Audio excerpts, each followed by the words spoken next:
Muito bom dia, boa tarde, boa noite a quem é de boa noite. Este é o Washington Fora de Horas.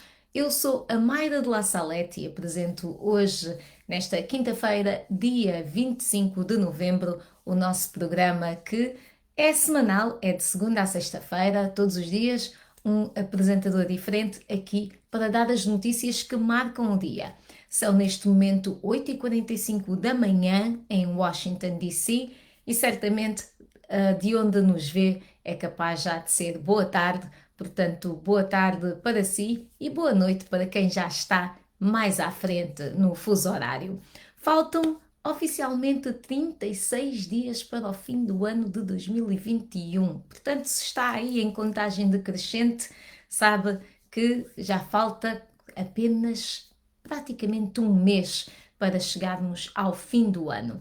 Hoje, dia 25 de novembro, é dia de Ação de Graças, o famoso Thanksgiving aqui nos Estados Unidos, um feriado celebrado quase exclusivamente neste país e é celebrado na terceira ou na quarta quinta-feira, portanto, na terceira ou na quarta quinta-feira do mês de novembro, isto dependendo do ano.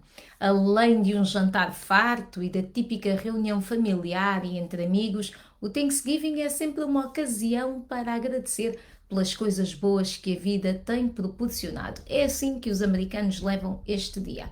A equipa da VOA dá, portanto, graças pela saúde que todos temos e pelos anos de trabalho a transmitir em português para milhões de pessoas. Portanto, um feliz dia de ação de graças para quem celebra, porque também sabemos que temos pessoas a ver-nos aqui deste lado, nos Estados Unidos, portanto, e para quem não celebra, mas que tem curiosidade, é isto o dia de ação de graças, é um dia de reunião familiar e entre amigos.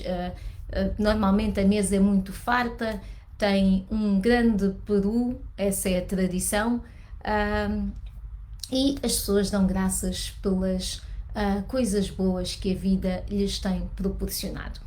Hoje é também Dia Internacional pela Eliminação da Violência contra as Mulheres.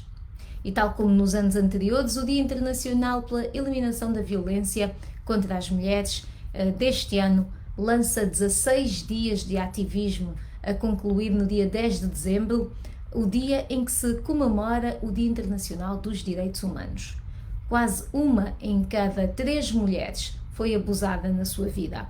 Em tempos de crise, os números aumentam, como visto durante a pandemia Covid-19 e as recentes crises humanitárias, conflitos e desastres climáticos. Um estudo recente da ONU Mulheres revela que apenas uma em cada 10 mulheres diz que procuraria ajuda na polícia. Para aumentar a consciencialização, o tema deste ano é Mundo Laranja, acabar com a violência contra as mulheres agora. Laranja foi a cor escolhida para representar um futuro mais brilhante, sem violência contra mulheres e meninas, pela ONU Mulheres. Antes de continuarmos com as nossas notícias, eu vou já ver quem é que se ligou a nós, entretanto, para dar aqui bons dias, boas tardes. E nós temos Evaristo Manuel, temos Saki Foto Ango Imagem, que nos vê da Alemanha, Adelino Bernardo, temos Celso Foquiço, muito boa tarde ao Celso também, Silvestre Soares, ele deseja um bom feriado, exatamente, e uma boa tarde de redação e edição informativa do Washington Fora de Horas. Ele vê-nos e fala-nos a partir de Lisboa. Muito obrigada, Silvestre. É verdade, é feriado para quem tem, não é? É isso mesmo. J. Moura, muito obrigada pelo Viva que nos deixa. José Santana, um abraço desde Luanda, Angola. Muito obrigada ao José Santana. Vale a pena lembrar que este programa é em direto no nosso Facebook, portanto quem nos está a assistir agora certamente sabe que nós estamos sempre em direto nas manhãs de Washington DC, a capital americana, e colocamos o nosso programa depois no YouTube também, portanto quem nos assiste no YouTube vê todas estas saudações e nós a lermos as mensagens e fica a perguntar-se certamente como. É isso, estamos a ler as mensagens dos comentários do Facebook. Se nos quiser assistir em direto, venha ao nosso Facebook, é Voa Português, é muito fácil. Se não tiver a oportunidade de nos assistir em direto, faça o que está a fazer agora e assista-nos pelo YouTube, em diferido, ou mesmo pelo Facebook, minutos ou horas mais tarde, depois da nossa transmissão. Vamos ao desenvolvimento de algumas das nossas notícias. O Acnur solicita o apoio para responder ao agravamento do impacto da violência contra mulheres e raparigas refugiadas, deslocadas e apátridas. Isto, naturalmente, relacionado com este dia importante, este Dia Internacional pela Eliminação da Violência contra as Mulheres. Numa declaração deste 25 de novembro, o Alto Comissário da ONU para Refugiados, Filippo Grandi, afirmou que, e eu cito, 1 em cada 5 mulheres refugiadas ou deslocadas internamente já enfrentou violência sexual. Fim de citação. Ele acrescenta que, atualmente, e eu cito, devido ao impacto prolongado da pandemia da Covid-19 em questões socioeconómicas e de direitos humanos, esta situação agravou-se. Fim de citação. Portanto, esta situação de violência sexual agravou-se devido à pandemia e questões socioeconómicas. O Acnur diz que, e eu cito, do Afeganistão, Colômbia à República Democrática do Congo, o impacto negativo dos conflitos da Covid-19 e dos deslocamentos forçados foram sentidos em maior escala por mulheres e raparigas. Fim de citação. Desde março do ano passado, o Acnur reportou um aumento global da violência doméstica, casamentos prematuros, tráfico, exploração sexual e abuso como resultado da pandemia. Alguns avanços registados na área de igualdade de género sofreram retrocessos. A organização insta os governos e autoridades locais que, e eu cito, redobrem os esforços para proteger os direitos dos refugiados, mulheres e raparigas deslocadas internamente e apátridas, bem como prevenir estes grupos de sofrerem violações. Fim de citação. Para o Acnur, o financiamento para programas humanitários que combatem a violência baseada no género, incluindo projetos de empoderamento de mulheres e raparigas, assim como serviços de resposta às vítimas, deve ser ampliado. O apoio deve ser canalizado especialmente para aqueles que trabalham na linha da frente, incluindo organizações e grupos liderados por mulheres deslocadas. Entretanto, um relatório do Escritório das Nações Unidas para a Coordenação de Assuntos Humanitários, o OCHA, revela que serviços locais de saúde em algumas aldeias de Palma, em Cabo Delgado, Moçambique, recusaram atender mulheres grávidas em fuga. Mulheres grávidas e mães de recém-nascidos contaram ter caminhado durante 5 horas até serviços de saúde, mas foi-lhes rejeitado o atendimento, um sinal de tensão entre deslocados de guerra e comunidades anfitriãs. O mesmo relatório dá conta de ter sido negado o acesso à escola a crianças por parte de líderes comunitários. Por outro lado, os deslocados de guerra são acusados de destruir mudas de caju. Na base desta tensão estão a falta de comida, serviços básicos, traumas de guerra e riscos sérios de violência e abusos sexuais contra mulheres e crianças. A guerra na província nortenha de Cabo Delgado eclodiu em 2017 e já provocou a morte de cerca de 3.000 pessoas e o deslocamento de mais de 850.000 pessoas e a destruição de infraestruturas. Na terça-feira passada, dia 23 de novembro, a Missão Militar da Comunidade para o Desenvolvimento da África Austral em Moçambique, SAMIM, na sigla em inglês, diz ter morto 11 terroristas do grupo Al-Sunnah Wal-Jamaa na província de Cabo Delgado. No campo humanitário, Portugal anunciou esta semana um programa estratégico de cooperação bilateral no valor de 80 milhões de euros para apoio às vítimas do terrorismo em Cabo Delgado. Antes de continuarmos com as notícias e vamos ainda falar de Angola, dos Estados Unidos, da Etiópia, vamos também falar aqui ainda de Moçambique também. Antes disso, vamos ver quem se juntou a nós. e dar aqui as boas-vindas, as boas tardes, bons dias, boas noites a quem se junta a nós neste dia de Ação de Graças, que é também o Dia Internacional pela Eliminação da Violência contra as Mulheres. Temos António Jorge, fala-nos a partir do Ambo, temos Alberto Guimarães, em Portugal, temos Ansumane Zeral, Domingos Batista Zeferino Zuze, Rui Bone Carlos, fala-nos de Luabo, Zambésia, em Moçambique. Naide Andrade diz: olá, boa tarde, desta vez o meu vem saudações tricolores da província do Kwanza Sul, em Angola. Muito obrigada por todas as saudações que nos deixam aqui. Obrigada por se juntarem a nós e também obrigada àqueles que partilham o nosso programa e que veem aqui todos os dias o nosso programa. Vamos então continuar com o desenvolvimento das notícias. Vamos falar agora de Angola. Vamos rapidamente a um tema que está relacionado com Angola. O site Angola 24 Horas escreve que uma multa de cerca de 750 mil euros foi imposta na segunda-feira, dia 22 de novembro, em Marselha, a 3 cidadãos angolanos, 2 portugueses e 1 cabo-verdiano, julgados por não terem declarado à alfândega 3 milhões de euros em dinheiro destinados a um familiar do antigo presidente angolano José Eduardo dos Santos.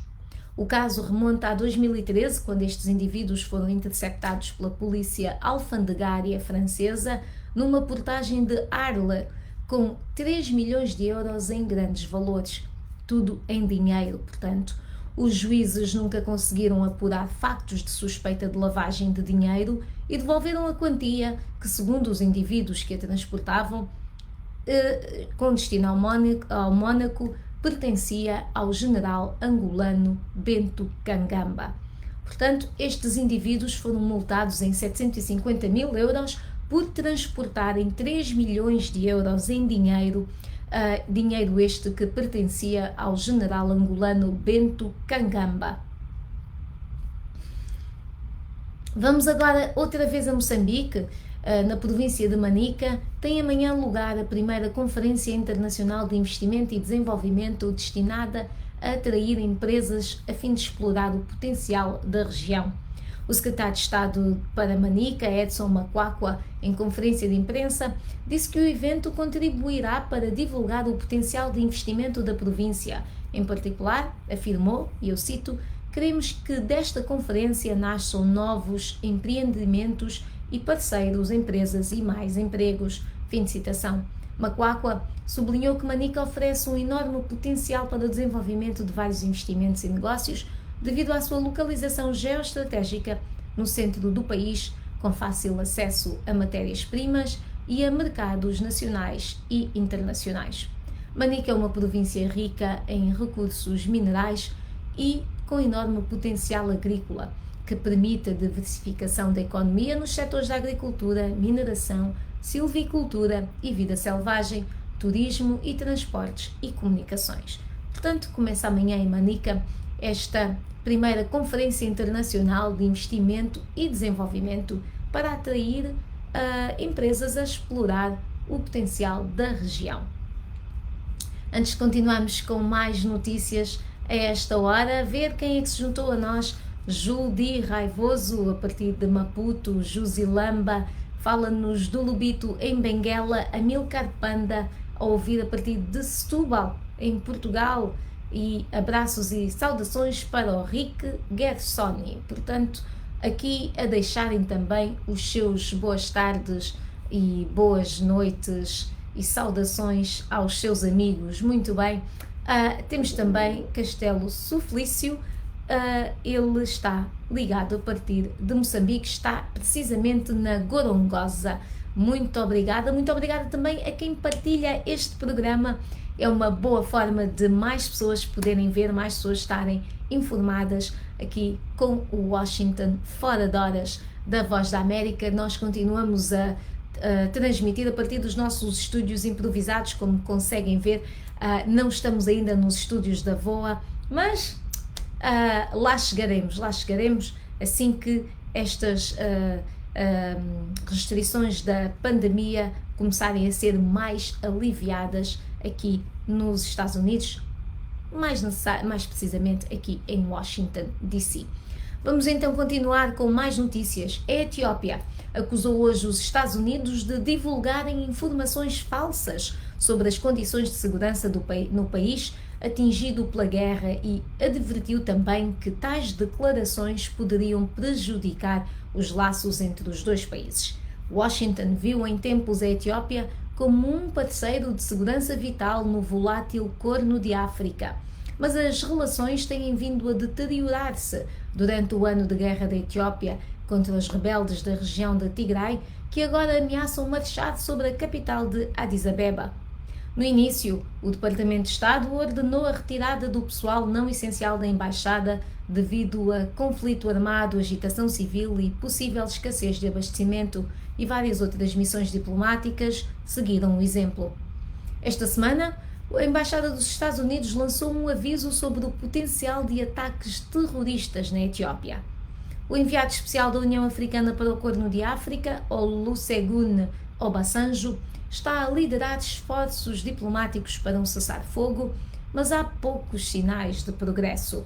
Na quarta-feira, os meios de comunicação estatais relataram que Abiy, um antigo tenente-coronel,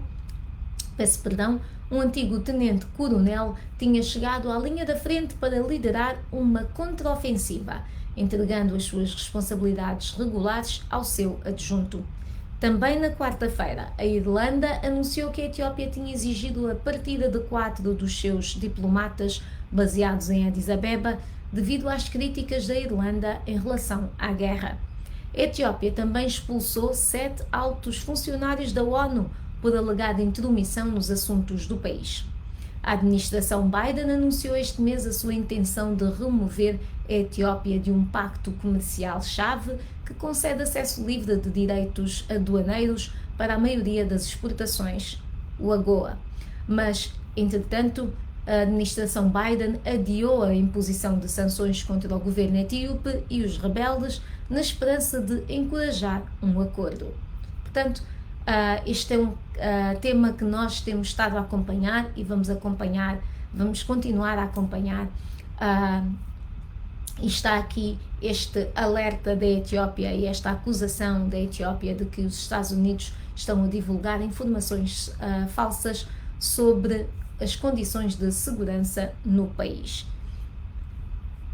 Antes de continuarmos com as notícias, vale aqui a pena lembrar que esta semana nós temos Saúde em Foco e vamos falar sobre os enfermeiros, vamos falar sobre quem está na linha da frente e que são os enfermeiros os primeiros a atender os doentes, os pacientes, e vamos focar-nos um bocadinho mais no que se está a passar em Angola, em que os enfermeiros estão em greve.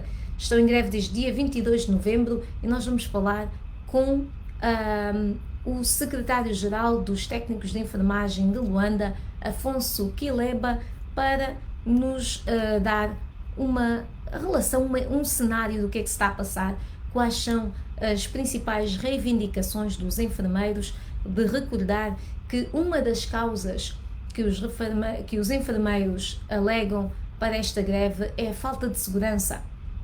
Eles sentem que não há segurança e eles queixam-se de serem alvo de agressões por parte dos utentes e familiares, especialmente no turno da noite. Portanto, amanhã nós vamos ter Saúde em Foco às 11h30 da manhã aqui do Washington DC, portanto, dependendo do local onde nos assiste, faça as contas e junte-se a nós. O programa é em direto, vamos falar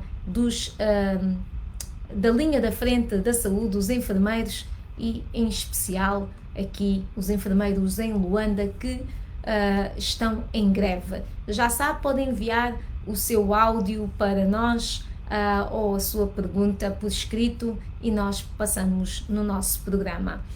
Envie para o WhatsApp da VOA, eu já deixei num comentário, é +1 202 251 9466. Aproveito já agora para ler aqui a mensagem de Júlio Fernando Sancaó Ele escreve a partir de Luanda e diz que a situação no país está a piorar. Todos os dias assistimos à grave morte da democracia, violação do Estado democrático e de direito.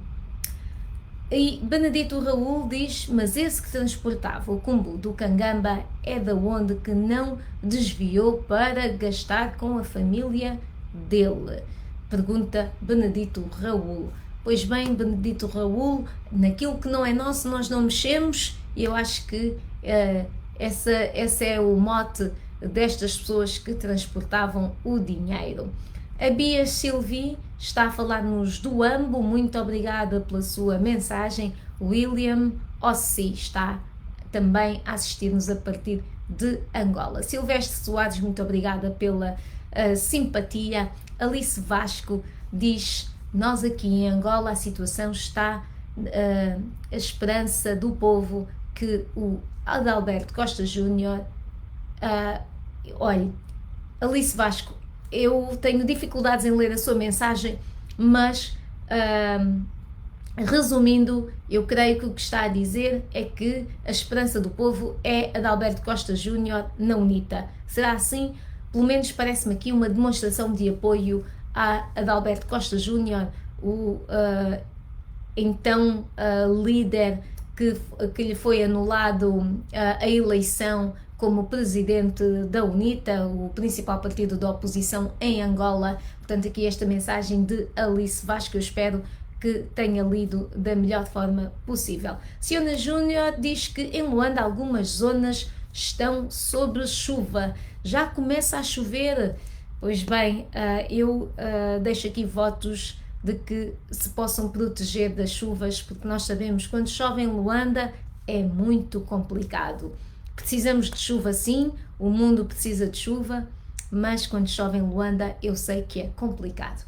Obrigada mais uma vez a quem nos deixa comentários, obrigada também a quem partilha este programa para que mais pessoas possam assistir. Vamos continuar com as notícias. Vamos agora até Khartoum, onde milhares de manifestantes protestaram nesta quinta-feira contra a tomada do poder militar do mês passado no Sudão, rejeitando um acordo alcançado entre o general Al-Burhan, que governa e o primeiro-ministro Abdallah Hamdok, que levou à recondução deste último no seu cargo. Al-Burhan tomou o poder e deteve o primeiro-ministro Hamdok a 25 de outubro, mas os organizadores dos protestos acusam Hamdok de traição e prometem manter a pressão sobre a autoridade militar civil. O agora reconduzido primeiro-ministro disse que tinha feito parceria com os militares a fim de parar o derramamento de sangue e de não esbanjar os ganhos dos últimos 2 anos. O acordo que assinou com Burhan estabelece uma data clara para as primeiras eleições livres do Sudão em 3 décadas, previstas para julho de 2023, disse o primeiro-ministro. 12 dos 17 ministros de um bloco que apelam a um governo puramente civil demitiram-se na segunda-feira, rejeitando a estratégia de Hamdok de se envolver com os militares. Portanto, no Sudão, as coisas continuam um bocado complicadas depois deste golpe que foi dado a 25 de outubro e agora as coisas ainda estão assim, embora possa parecer que haja negociações aqui entre os dois principais personagens desta situação, que são Al-Burhan e Abdallah Hamdok. Voltando aqui aos Estados Unidos, vamos falar do caso de Ahmaud Arbery. Já houve deliberação, se tem acompanhado este caso. 3 homens brancos foram condenados pelo assassinato e foram condenados ontem por perseguirem e dispararem contra um homem negro. Portanto, eles foram condenados por homicídio. Ahmaud Arbery, o homem negro que foi morto, fazia jogging no seu bairro, no estado da Geórgia, em 2020, quando 3 homens, entre eles pai e filho, o interceptaram e acabaram matando-o a tiro. Os jurados deste julgamento chegaram ao veredito no segundo dia de deliberações. E ainda aqui nos Estados Unidos, os pedidos de subsídio de desemprego caíram drasticamente na semana passada para uma baixa de 52 anos, informou o Departamento do Trabalho nesta quarta-feira, portanto ontem. Um total de 199 mil trabalhadores desempregados pediu assistência na semana passada e este foi o menor número registado de desempregados desde novembro de 1969.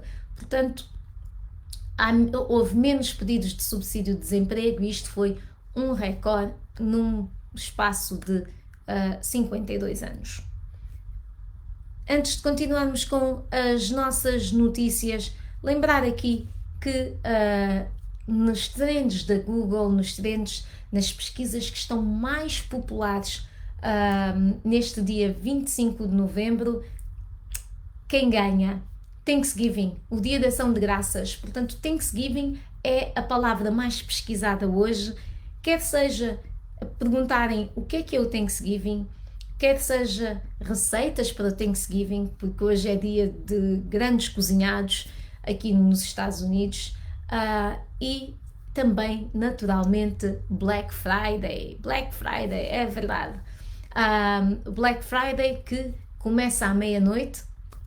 Portanto, hoje as pessoas comem, juntam-se em família e entre os amigos para celebrar o Dia de Ação de Graças e depois preparam-se para colocarem-se em longas filas de lojas para comprarem produtos que nesta Black Friday tendem a ser mais baratos. Portanto, amanhã vamos ter com certeza muitas histórias engraçadas de pessoas que tentaram a todo custo agarrar um produto, não deixando que outro cliente levasse esse produto. É sempre assim, toda Black Friday há sempre histórias bizarras, até algumas engraçadas, outras bizarras, de pessoas que degladiam-se para comprarem determinado produto que nesta sexta-feira serão mais baratos do que em dias normais. Antes então de eu ler mais notícias, dar aqui um olá a Edmar Kassamá, que fala-nos a partir de Portugal, na Guarda. Pois é, ele está numa cidade bastante fria. E Acácio José Moassangui diz que está muito curioso em saber os nomes dos indivíduos que transportavam a massa. Portanto, eu estou aqui a citar a mensagem de Acácio José: a massa do Mano Cangamba, diz Acácio José. Pois é, eu não vou ter tempo de lhe dar os nomes, mas as notícias sobre este caso estão aí, portanto pode ir ver, pesquisar logo assim que nós terminarmos. Pode também ir ao nosso site www.voaportugues.com, onde temos também notícias sobre este caso. E temos também a notícia que está a chamar mais atenção dos internautas nesta quinta-feira, dia 25 de novembro.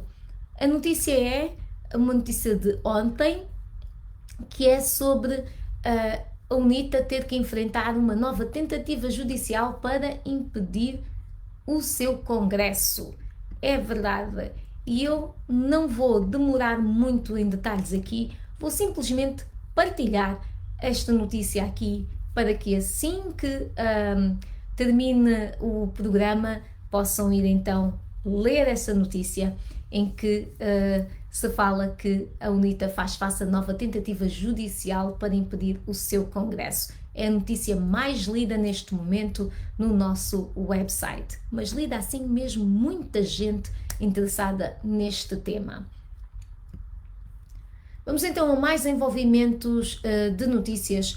Vamos até a África do Sul, onde cientistas disseram esta quinta-feira que tinham detectado uma nova variante de Covid-19 com mutações múltiplas que responsabilizam pelo aumento do número de infecções.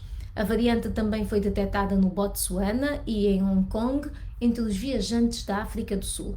A África do Sul detectou no ano passado a variante beta do vírus, embora até agora os números de infecção tenham sido impulsionados pela variante Delta, que foi originalmente detectada na Índia. A África do Sul tem os números mais elevados da pandemia em África, registrando cerca de 2,95 milhões de casos, dos quais 89.657 foram fatais. E na Gâmbia, os investigadores entregaram hoje ao presidente um relatório já muito esperado sobre crimes cometidos na era do ex-ditador Yahya Jammeh, num movimento que as vítimas esperam que abra caminho à acusação.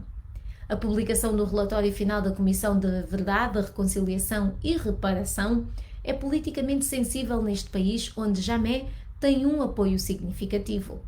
Com 2 milhões de pessoas, a Gâmbia está também a meio de uma campanha presidencial em que o regresso do antigo ditador do exílio tem sido um tema central.